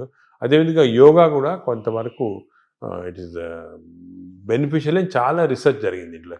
ఇవన్నీ ఎలాగంటే వీఆర్ మాడ్యులేటింగ్ అవర్ బ్రెయిన్లో ఉన్న కెమికల్స్ మాడ్యులేట్ చేస్తున్నాం. దాంతోపాటు గట్ బ్యాక్టీరియా ఇవన్నీ ఇప్పుడు యోగాలో చూసాము, అది కూడా రీసెర్చ్ చేస్తున్నాము. యోగా కన్సిస్టెంట్గా చేస్తే బ్యాక్టీరియా చేంజ్ అయిపోతుంది. అవునా? So all these things are interconnected. So మీరు చెప్పినట్టు చాలా పెద్ద కన్సోర్షియం ఫామ్ చేసి we're doing lot of research. అంటే షుగర్ అనేది మనకి, ఈ డయాబెటీస్ అనేది మోస్ట్ ఛాలెంజింగ్ గా ఉంది. అది కూడా మనం విల్ గెట్ ఆన్సర్స్. ఇవన్నీ కూడా part of the research will get good answers. So reverse చేసే అవకాశం మనకు ఉంది. అన్ని కూడా రివర్సిబుల్ అండి. షుగరే కాదు, ఈవెన్ హార్ట్ బ్లాక్స్, అదేవిధంగా బ్రెయిన్ ఇది డిమెన్షియా, న్యూరలాజికల్ ప్రోగ్రెషన్ అన్ని రివర్స్ చేసేవచ్చు. మనకి మెయిన్ రీసెర్చ్ ఏమంటే we have to work on this preventable. ఒక్కసారి జబ్బు వచ్చిన తర్వాత బదులు మనము ప్రివెన్షన్, రివర్సిబిలిటీ అంటే వచ్చిన తర్వాత ఎలా మార్పుడు చేయాలి, దీనిపైన అంత కాన్సన్ట్రేషన్. ఈ ఒబెసిటీని తగ్గించడానికి, అలాగే ఈ షుగర్ డయాబెటీస్ని కంట్రోల్ చేయడానికి ఇంజెక్షన్స్ వచ్చాయి అంటున్నారు. ఇప్పుడు కొత్తగా GLP-1 అనలాగ్స్ అంటారు. అంటే మనకి నార్మల్గా బాడీలో స్మాల్ ఇంటెస్టైన్లో GLP-1 హార్మోన్స్ ప్రొడ్యూస్ అవుతాయి. అవి మన ఈ ఇంటెస్టైన్స్ మ్యూకోజా చెడిపోవటం వల్ల కానీ, బ్యాక్టీరియా వల్ల ప్రొడ్యూస్ అవుతుంది GLP-1. ఇవన్నీ పోతే ఆర్టిఫిషియల్గా ఈ GLP-1 ఇవ్వచ్చు. కానీ ఇది నా ప్రకారం చాలా తప్పు. ఇది ఈ ఆర్టిఫిషియల్ మంజోరో అని, ఒజంబిక్ అని ఇవన్నీ ప్రజలు లేటెస్ట్ వచ్చాయి. ఇప్పుడు మెడికల్ షాప్స్లో అమ్ముతున్నారు, తీసుకొని తప్పు చేయకూడదు. అది ఎందుకు అంటే ఈ GLP-1 మన బాడీలో న్యాచురల్గా ప్రొడ్యూస్ అవుతుంది. నేచర్కి ఎంత ప్రొడ్యూస్ చేయాలా, ఎక్కడ ఆపాలా, ఎక్కడ రివర్స్ చేయాలా, ఇవన్నీ నేచర్ తెలుసు. మనం మాట్లాడుకున్నాం కానీ డయట్, మైక్రోబయాము, ఫిజికల్ ఎక్సర్సైజ్, స్లీప్ ఇవన్నీ నార్మల్గా ఇస్తే బాడీ న్యాచురల్గా ప్రొడ్యూస్ చేస్తుంది. ఇవన్నీ అబ్నార్మల్గా ఉంటే మనకి బయట నుంచి ఆర్టిఫిషియల్గా అవుతుంది. బట్ ఆర్టిఫిషియల్ మెడిసిన్ తోటి మనకి ఎంత లిమిట్, ఎంత తీసుకోవాలి, ఎప్పుడు ఆపాలి, ఇవన్నీ కరెక్ట్ తెలియదు. నేను చూశాను చాలామంది ఈ ఇంజెక్షన్స్ వాడుతున్నారు. ఇండియాలో కూడా వచ్చేసింది వచ్చేసింది, ఇండియాలో కూడా చీప్గా వచ్చేసింది. దీనివల్ల ఏం డేంజర్ అంటే వాడినప్పుడు 2-3 నెలలు, 6 నెలలు బాగుంటుంది, వెయిట్ తగ్గుతాము, ఆకలి తగ్గిపోతుంది. కానీ దీనిలో చాలా ఎఫెక్ట్ బాడీ పైన ఉంది. నేను అది కూడా స్టడీ చేస్తున్నాము. బాడీలో ఈ ఇంటెస్టైన్ నరాలు చెడిపోతున్నాయి, మూమెంట్ పోతా ఉంది, ఇంటెస్టైన్ అసలు మూమెంటే చెడిపోయింది. అదేవిధంగా బోన్స్ అబ్జార్ప్షన్ పోయి బోన్స్ వీక్ అయిపోతున్నాయి, మజిల్స్ ఎట్రోఫీ అవుతున్నాయి. ఫేస్లో we got now what is called Ozempic face, అంటే ఫేస్ అంతా ష్రింక్ అయిపోతుంది. చూసుంటారు కొంతమంది సెలబ్రిటీలో ఫేస్ చేంజ్ అయిపోతుంది దీనివల్ల. సో ఇవన్నీ కూడా these effects are some time not reversible also. మన మెటాబాలిజం వ్యతిరేకంగా ఉన్నట్టే కదా. వ్యతిరేకంగా ఉన్నట్టే. న్యాచురల్ మెథడ్లో చేయకుండా ఇలా చేస్తే మంచిది కాదు. మై అడ్వైజెస్ అసలు వాడద్దని, తప్పు ఇది. ఇవన్నీ all these injections artificial methods వాడతాం తప్పు, మనం చేయకూడదు. న్యాచురల్ మెథడ్స్ అన్నీ ట్రై చేసి ఫెయిల్ అయిన తర్వాత అండర్ మెడికల్ సూపర్విజన్ ఒక 3-4 months ఎందుకు వాడతాం, రీసెట్టింగ్ అంటాం అన్నమాట. మెటబాలిజం రీసెట్ చేయడానికి వాడచ్చు. కానీ ఇయర్స్ టుగెదర్ ఇంజెక్షన్ తీసుకోవడం ఏదైతే చాలా తప్పు. Short cut methods they are not good. అసలు I advise public strongly don't use these injections. తప్పు చాలా. తర్వాత ఇప్పుడు బ్యారియాటిక్ సర్జరీస్ ద్వారా కూడా మన లోపల ఫుడ్ ఇంటేక్ తగ్గిపోతుంది, షుగర్ లెవెల్స్ తగ్గిపోతాయి అంటున్నారు. బ్యారియాటిక్ సర్జరీ కూడా ఐఎమ్ అగేన్స్ట్, కానీ కొంతవరకు చాలా ఒబేసిటీ వచ్చి మనం న్యాచురల్ మెథడ్లో కంట్రోల్ చేయకపోతే కొంతవరకు హెల్ప్ చేయడానికి బ్యారియాట్రిక్ కానీ ఈ ఇంజెక్షన్స్ కానీ హెల్ప్ చేయడానికి అంతే. దాని తర్వాత మన న్యాచురల్ మెకానిజం వచ్చేసారు. ఒక్కసారి ఈ హెల్ప్ వచ్చిన తర్వాత న్యాచురల్ మెథడ్స్తో మెయింటైన్ చేయాలి. మన న్యాచురల్ మెథడ్స్ లేకపోతే బ్యారియాట్రిక్ సర్జరీ కాదు, ఇంజెక్షన్ ఏం చేసినా కూడా వేస్ట్. అంటే మనం సహజంగా పెరగటం కానీ తగ్గటం కానీ ఈ డిజార్డర్స్ మెయింటైన్ చేసుకోవటం మనం సహజంగా జరగాలంటారు. Own your own body. Body అంటే మన బాడీని మనం ఓన్ చేయాలి, మన కంట్రోల్ చేసుకోవాలి. కానీ ఈ వేరే ఇంజెక్షన్స్ కంట్రోల్ డాక్టర్ చేస్తారు, దీన్ని బ్యారియాట్రిక్ చేస్తారు అనేది తప్పు. అసలు మీ మేజర్ గోల్ ఏంటి సార్? అంటే మనకి మీరు పద్మవిభూషణ్ వచ్చింది మన ఇండియా వరకు, అది కాకుండా American association of society of gastroenterologist award కూడా హైయెస్ట్ అవార్డు ఈ గ్యాస్ట్రోఎంటరాలజీకి సంబంధించి. అలాగే సాంఘైలో జరిగిన దాంట్లో వరల్డ్ టాప్ దాంట్లో అవార్డు వచ్చింది. అది మీ ప్రొఫెషన్కి మీ సబ్జెక్ట్కి అది డెఫినెట్గా హైయెస్ట్ అవార్డ్స్ అవి. నెక్స్ట్ నోబుల్ మన భారతదేశానికి నోబుల్ రాదా? అంటే ఇలా చేయటం వల్ల నోబుల్ అవుతాం, పని చేయడం వల్ల గుర్తింపు కోసం పనిచేయటం కాదు. అంటే ఈ గుర్తింపులన్నీ కూడా మనము మీరు చెప్పినట్టు గుర్తింపుల కోసం ఎవరు పనిచేయరు. ఈ నోబెల్ ప్రైజ్ కానీ గుర్తింపు రావడం, మనం పని చేస్తూ ఉంటే కొంతవరకు రికగ్నిషన్ వస్తుంది, వేరే ఆర్గనైజేషన్ రికగ్నైజ్ చేస్తారు. ఈ రికగ్నిషన్స్ కూడా నా ప్రకారం అది ఇంపార్టెంట్ కాదు. సరే ఇయర్ పద్మవిభూషణ్ వచ్చింది, మేము సంతోషపడతాము, ఓ రెండు సంవత్సరాలు మర్చిపోతాం. ఇంకేమైనా అడిగారనుకోండి వచ్చిందా ఆయనకు వచ్చిందా అలాగంటారు. అంటే ఈ అవార్డ్స్ అన్ని కూడా ట్రాన్సియెంట్, జన గుండెల్లో ఉండాలి. మనకు కాదు అసలు, మనం దీని గురించి కూడా ఇంపార్టెన్స్ ఇవ్వకూడదు. ఇవన్నీ టెంపరీగా ట్రాన్సియెంట్గా ఏదో recognition. But our goal should be మనం సొసైటీకి ఏం చేయొచ్చు, ఎలాగ మార్పుడి చేయొచ్చు. ఇండివిజువల్గా డాక్టర్స్ అందరూ కూడా మీరు అందరూ బాగా పనిచేసి దే హెల్ప్, చాలా మందికి పేషెంట్స్ హెల్ప్ చేస్తారు, లైఫ్ సేవింగ్ చేస్తారు, అవన్నీ చేస్తారు. ఆ సాటిస్ఫాక్షన్ అనేది వస్తుంది అన్నమాట. అంటే ఈ ఏఏజీ యొక్క మేజర్ గోల్ ఏంటంటే మాకు ఇప్పుడు పబ్లిక్ అంటే ప్రజల్లో హెల్త్ గురించి ఒక మార్పుడి రావచ్చు. It has to be done in ethical way, proper way. ఈ మోడర్న్ మెడిసిన్ ఒక విధంగా, అదే కాకుండా అంటే మోడర్న్ మెడిసిన్ అంటే ఏంటి సార్? అంటే ఇప్పుడు మోడర్న్ టెక్నాలజీ వచ్చాయి కదా, ఈ టెక్నాలజీతో మేము రోబోటిక్ సర్జరీ చేస్తున్నాం, ఈ సర్జరీ, ఇది ఒక ఆస్పెక్ట్.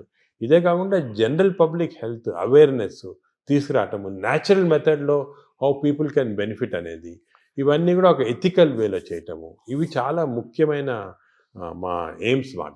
అంటే వైద్యం అనేది అత్యంత ఖరీదైన అంశంగా మారిపోయింది కదా ఇప్పుడు. అది ఆ ఖరీదైన అంటే కొంతవరకు బికాస్ టెక్నాలజీ వల్ల దానివల్ల అవన్నీ ఉంటాయి, అది తీసేయండి.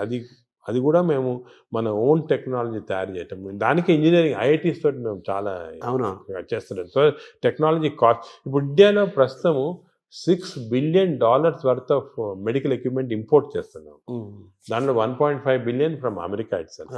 ఈ ఇంపోర్ట్స్ ఎలా తగ్గించవచ్చు, ఎలాగ దీన్ని జీరోకి తీసుకురావాలా, ఇటువంటి అన్నీ ఒక సో మన టెక్నాలజీ చీప్లో వస్తే అదే సేమ్ థింగ్ విల్ ట్రాన్స్ఫర్. అంటే మనం ఇందాక ప్రారంభంలో మాట్లాడుకున్నట్టుగా మన ఫుడ్ హ్యాబిట్స్ మారడం వల్ల ఆ యూరోపియన్ బ్యాక్టీరియా నుంచి మన బ్యాక్టీరియా మనం తెచ్చుకోవాలి. న్యాచురల్ మెథడ్లు ఎలా చేయొచ్చు, పబ్లిక్ నేచర్ అంటే న్యాచురల్గా బాగా హెల్తీగా ఎలా ఉండొచ్చు.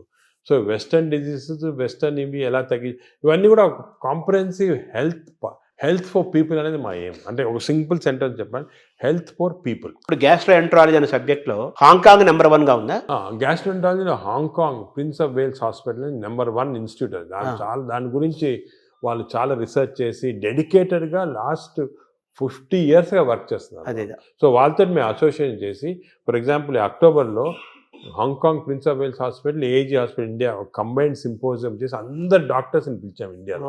సో వాళ్ళు కూడా దే కెన్ లెర్న్ అక్కడ ఏం చేస్తున్నారు, మనం ఏం చేయొచ్చు, మనం అంటే ఇవన్నీ కూడా. ఇంకోటి ఏమంటే మెడిసిన్ ఇంపార్టెంట్, కాన్స్టెంట్గా వేరే వాళ్ళ చేత నేర్చుకోవాలి.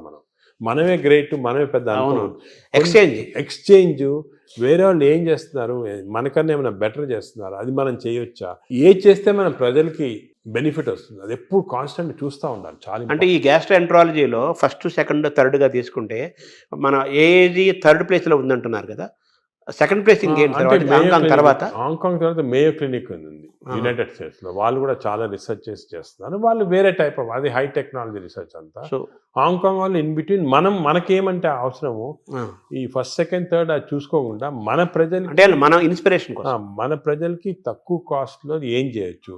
ఇప్పుడు హాంకాంగ్లో ఏం చేస్తారు, మేయో క్లినిక్లో ఏం చేస్తున్నారు, అదేవిధంగా ఇటలీలో జెమినీ హాస్పిటల్ ఉంది, వాళ్ళు కూడా 4th ప్లేస్లో ఉన్నారు, వాళ్ళే చేస్తారు. ఇవన్నీ కూడా మన దగ్గర అడాప్ట్ చేసి తక్కువ ఖర్చులో మన ప్రజలకి ఎలాగ బెనిఫిట్ చేయొచ్చు, how can we work for that అనేది మా డాక్టర్స్ అందరూ కూడా ఆ కల్చర్ ఒకటి వచ్చింది మాట. సో నెలకు ₹1,00,00,000 జీతాన్ని కూడా ఇవ్వడానికి 10 ఏళ్ల క్రితం మీకు అవకాశం వచ్చినా కానీ అవన్నీ వదులుకొని ఇక్కడే ఉంటున్నందుకు, ఏజెంట్ డెవలప్ చేస్తున్నందుకు మీరు తృప్తిగా ఉన్నారా?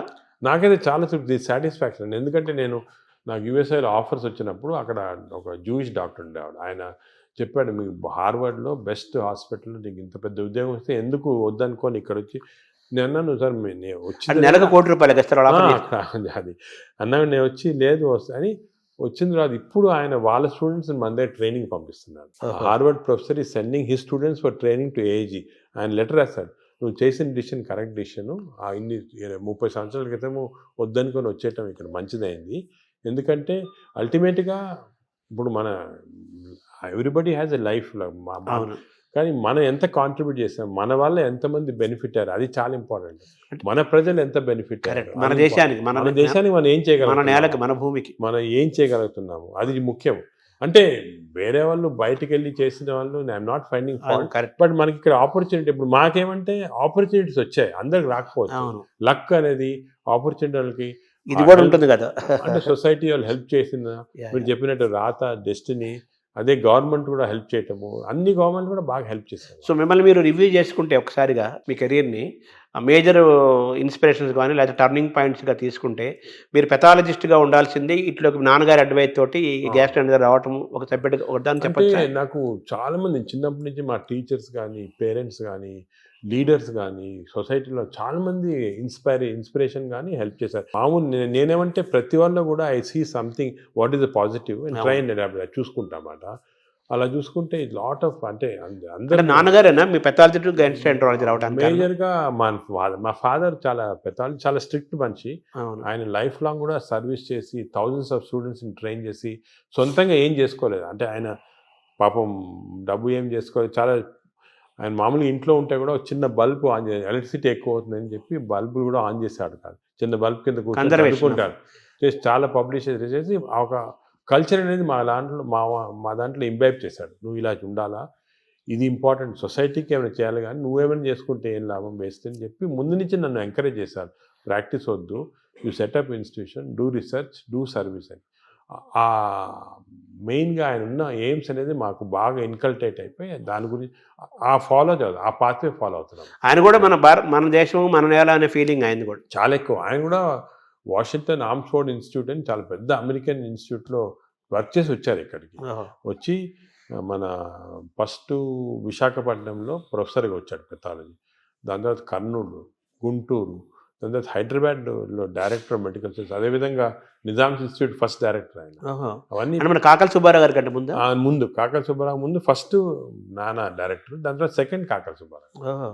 సో అలాగా ఫుల్ సరే ఆయన చూస్తే ఒక ఇన్స్పిరేషన్. అరే అసలు ఆయనకి ఏం వేరే ఇది లేదు, ఈ కూడా మేడ్ లాట్ ఆఫ్ మనీ, కూడా గోన్ అండ్ డిఫరెంట్ రూట్, అవన్నీ ఏం లేకుండా ఇంత. అంటే మిమ్మల్ని మీరు ఇప్పుడు ఎలా మేనేజ్ చేసుకుంటున్నారు సార్? మీకు ప్రొఫెషనల్ స్ట్రెస్ అలాగే మీకు అందరిలాగే మీకు 24 hours కదా. అంటే స్ట్రెస్ అనేది దానికి ట్రిక్ ఏమంటే చిన్న సింపుల్ ట్రిక్ అండి, you to enjoy your work. Enjoy చేస్తే స్ట్రెస్ ఉండదు. ఇష్టపడమంటారు, ఇంటర్వ్యూ చేస్తున్నారు, మీరు ఎంజాయ్ చేస్తున్నారు, అలాగా ఎంజాయ్ చేస్తే మీకు 10 ఇంటర్వ్యూలు చేస్తే మీకేం స్ట్రెస్ ఉండదు. అలాగే నాకు కూడా సీరియస్ పేషెంట్స్ వాళ్ళ లైఫ్ సేవ్ చేస్తున్నాము. ప్రతి పేషెంట్కి ఒక స్టోరీ ఉంది. ప్రతి పేషెంట్ వెనకాతల ఒక లైఫ్ ఉంది. అవన్నీ మేము తీసుకుంటే we enjoy everything we do. ఆ ఎంజాయ్మెంట్ వచ్చిందనుకోండి అసలు స్ట్రెస్ 24 అవర్స్ వర్క్ చేయొచ్చు. Only thing is proper nutrition, proper exercise, proper sleep అనేది మాస్టర్ చేయాలి. అది మాస్టర్ చేస్తే మిగతా అంతా. అంటే ఏఏజీని ఎలా చూడాలనుకుంటున్నారు భవిష్యత్తులో మీరు? నేను ఏజీ మా ఏమంటే it should become one of the best hospitals మన దేశంలో కాకుండా ఈవెన్ వరల్డ్ వైడ్. ఆల్రెడీ వచ్చేస్తుంది లక్కీ. న్యూస్ వీక్ మ్యాగజైన్ చాలా మేజర్ ఇచ్చేసారనమాట. సెన్సస్ చేసి దే రేటెడ్ ఇండియాలో only hospital taken is AG. AG is one of the best hospitals in the world ని they given that certificate. మీరు బయట చూసింటారు. అవును, మొత్తం తీసారు సార్, చూసాం. అది సో ఐఎమ్ వెరీ సాటిస్ఫైడ్. కానీ ఇంకా కూడా చేయాలంటే ఒక లెవెల్కి వచ్చామని చెప్పి మనము వదిలేసుకుంటే స్లోగా డిటీరియేషన్ వస్తుంది. కాన్స్టెంట్గా బి అవేర్ ఆఫ్ దిస్. ఎందుకంటే ఇంకోటి మన దాంట్లో నేను చూసి మా స్టూడెంట్స్ చాలామంది మా ట్రైన్ చేస్తుంటాము. We got very bright students ఇండియాలో, మంచి డాక్టర్స్, బ్రైట్ స్టూడెంట్స్. వాళ్ళకి కరెక్ట్ పాత్వే చూపించి కరెక్ట్ ఇది కమర్షియలైజేషన్ వద్దు, you going to research, you going to doing good for public ఉన్న వరకు మీకు బాగా సాటిస్ఫాక్షన్. ఒక ఫిలాసఫీ వాళ్ళకి ఇచ్చి ఒక మంచి స్టూడెంట్స్ గ్రూప్ని నీ లైఫ్ స్టైల్లో ఒక 1000 మందిని తయారు చేయొచ్చు. అలాగే వాళ్ళు ఇంకో 1000 మందిని తయారు చేస్తారు. చూసుకోండి ఎలా స్ప్రెడ్ అవుతుంది. అదే we can create a society which is very positive. అంటే నాగేశ్వర రెడ్డి గారి యొక్క, మీ నాన్నగారి యొక్క వారసత్వాన్ని మీరు తీసుకున్నారు. ఆయన ఒక స్టైల్ ఆఫ్ లైఫ్, మీదొక మీదొక స్టైల్ ఇది డిఫరెంట్. పైకి ఇలా లేపారు ఏజ్ అనే దాన్ని. ఇప్పుడు నెక్స్ట్ మీ దాని నెక్స్ట్ జనరేషన్ ఉన్నారు మా ఆల్రెడీ సెట్ చేసాము. నెక్స్ట్ మంచి నాకన్నా మంచి వాళ్ళు ఉన్నారు నెక్స్ట్ జనరేషన్లో. రీసెర్చ్లో కానీ సొసైటీలో పనిచేయడానికి కానీ అందరు సెట్ అయిపోయారు. నేను ఇప్పుడు ఇర్రెలెవెంట్, ఈ స్టేజ్ అయిపోయింది నాది. నా పని అయితే అయిపోయింది. నెక్స్ట్ జనరేషన్ ఆల్రెడీ స్టార్ట్ చేశారు. నేను ఇప్పుడు ఉన్నా లేకపోయినా కూడా డిఫరెన్స్ లేదు. అలాగే వాళ్ళు నెక్స్ట్ జనరేషన్ సెట్ చేస్తారు. ఒక వ్యవస్థను క్రియేట్ చేసి వాళ్ళు నెక్స్ట్ జనరేషన్. నేను అనుకున్నాను మన దేశానికి అంటే ఏమంటే మనం కొంచెం లేట్ అయింది మన డెవలప్మెంట్లో దాంట్లో కానీ. ఇప్పుడు జపాన్ చూసుకోండి, వరల్డ్ వార్ తర్వాత ఎంత హార్డ్ వర్క్ చేసి వాళ్ళు వచ్చారు. ఇప్పుడు మనము ఇప్పుడు స్టార్ట్ చేయాలి. చైనా కూడా వాళ్ళు యాక్టివ్, వాళ్ళు వేరే వాళ్ళంతే డెమోక్రసీ కాదు కాబట్టి ఈజీ అయిపోయింది. ఇప్పుడు మనం ఏం చేయాలంటే నెక్స్ట్ 20-30 ఇయర్స్ ఇలాగ అందరూ ఒక ఆశయంతో ఒక ఇచ్చేయాలని వర్క్ చేస్తే మన దేశం కూడా విల్ బికమ్ బెటర్. మీరు డాక్టర్స్కి, పబ్లిక్కి, ప్రభుత్వాలకి ఇచ్చే ఒక సింగిల్ మెసేజ్ ఏంటి సార్? సింగిల్ మెసేజ్ ఏమంటే నేను let us all work together, work hard, create the best culture. మన దగ్గర ఉంది best culture in the world. Thank you sir.